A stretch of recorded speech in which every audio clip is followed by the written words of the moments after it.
असंयतात्मना योगो दुष्प्राप्य इति मे मतिः वश्यात्मना तु यतता शक्यो वाप्तुमुपायतः.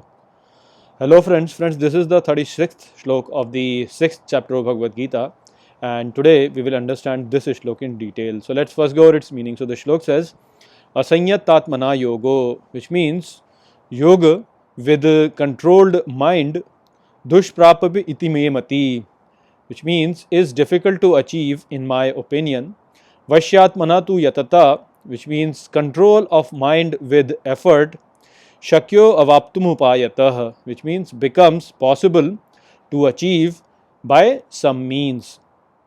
So Shri Krishna is continuing to talk about the difficulty of attaining a disciplined mind, and what he says over here is that he accepts and is in his opinion definitely controlling the mind is very difficult, but with effort the controlling of the mind can be obtained with some means. So basically what Shri Krishna is saying over here is the same thing that he said in the previous shlok, that yes, controlling the mind is difficult, and he says that it is possible to control it by practice, practice and practice. Now what we have to understand over here is that the default way of understanding ourselves is that we are our body, and since we are our body and our mind actually arises from our brain, and brain is the part of our body, therefore what happens is that we do the mistake of thinking that we are our mind. Now we have understood that mind is something which is very fickle and it moves from here to there.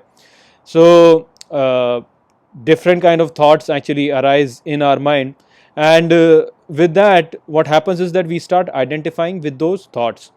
This is the reason why Descartes says that I think, therefore I am.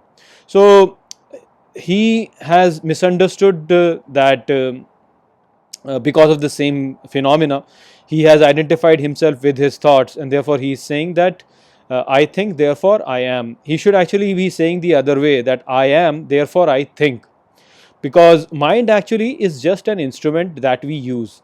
Mind is like a mirror in which we see ourselves getting reflected, and mind is something in which our intellect arises, and all these thoughts actually arise in the mind, because what's happening is that we are looking at this external world and we are interpreting it, and by interpretation of that we those interpretations are getting created in our mind, and then these thoughts actually arise. When these thoughts arise in our mind, they form an impression in our mind, and as we get used to those impressions we become familiar with them and we join with those impressions, and when we join with those impressions we form our identity with those impressions, and we say, oh, I am this kind of a person, or I am that kind of a person, I like this, I don't like that. So those impressions are they basically form become very solidified with our with ourselves, and then what happens is that they become part of our subtle body, and that subtle body then starts to propagate through different lives. So this mind and this intellect, they become our identity and we become attached to them. And now overcoming all of this impressions and removing all these impressions from the mind becomes very, very difficult, and a lot of effort actually is needed to undo all of these things. These things have been done for many lives, and undoing this is a very difficult process. So that's why Shri Krishna is saying it's definitely very difficult to really control your mind, because these impressions have been engraved on our mind over many ages, and only with very strong effort can we undo it, and that is what Shri Krishna is saying over here.